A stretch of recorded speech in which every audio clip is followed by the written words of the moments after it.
this quote from Cesar Chavez that I always repeat it every time I speak or wherever I go. Once social change begins, it cannot be reversed. You cannot uneducate the person who has learned to read. You cannot humiliate the person who feels pride. And you cannot oppress the people who are not afraid anymore. We are the future, and the future is ours. So for me, those are the words of him that inspire me to continue every day.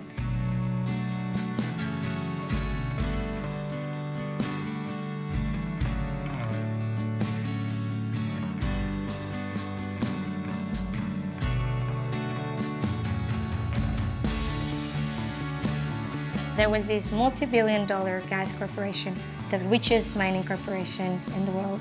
And their proposal was to bring this LNG facility, which is liquefied natural gas facility, 14 miles off the coast of Oxnard. They proposed it to a richer community, Camarillo and Ventura, and they say no. So they added 10 more miles to the project so that it would go around the richer communities and just impact Oxnard.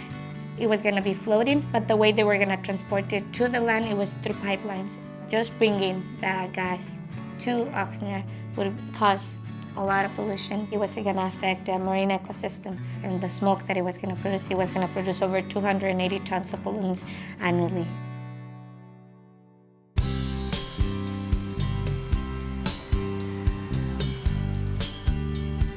Oxnard is an agricultural city, and the majority of the people are monolingual Spanish speaking. This community is very vulnerable because they are working in the fields. That means that what they're doing is just working enough so that they could help survive their families. This corporation knew that these people were not going to take the day off to go and protest. They knew that they were not educated, most of them. They knew that it was an easy target.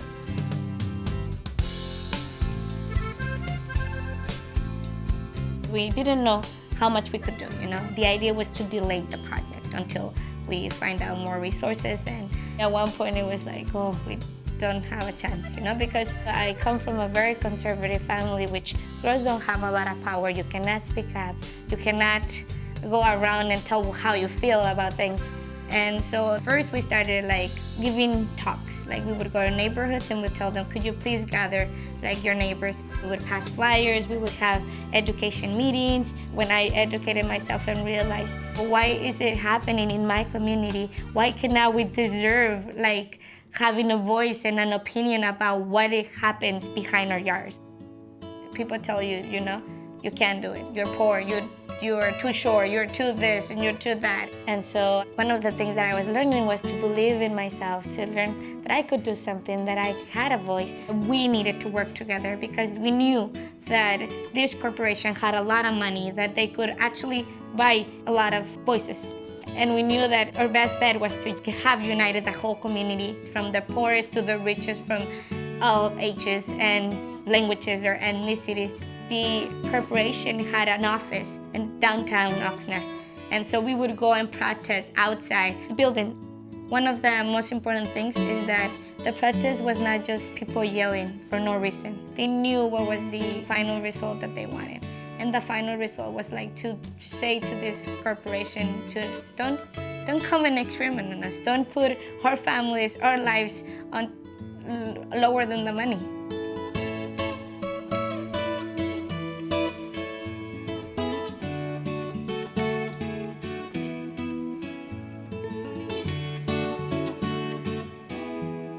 That day, they asked me to represent the youth and to give my testimony. It was this small little Mexican girl, barely speaking English. I could barely put a sentence together. I was in front of this microphone and I just started speaking from my heart. I didn't have any title, any statistics or anything.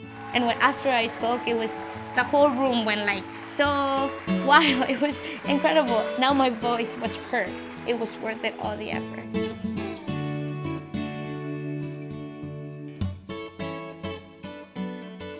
I wanted to be the voice for those who thought they did not have one.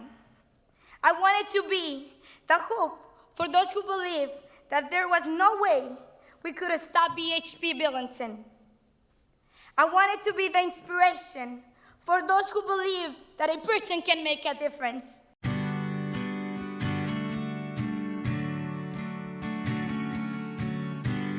For me, that was really important to see there was a development in these communities. We wanted them to be educated, to be empowered, to know that after this, they were ready to battle whatever other struggle they were gonna face.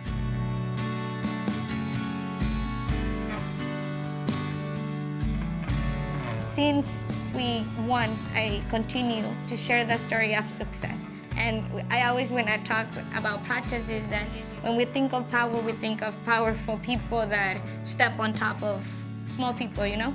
But in reality, in Spanish, poder, when you translate it, poder, the actual meaning is la habilidad de actuar, the ability to act.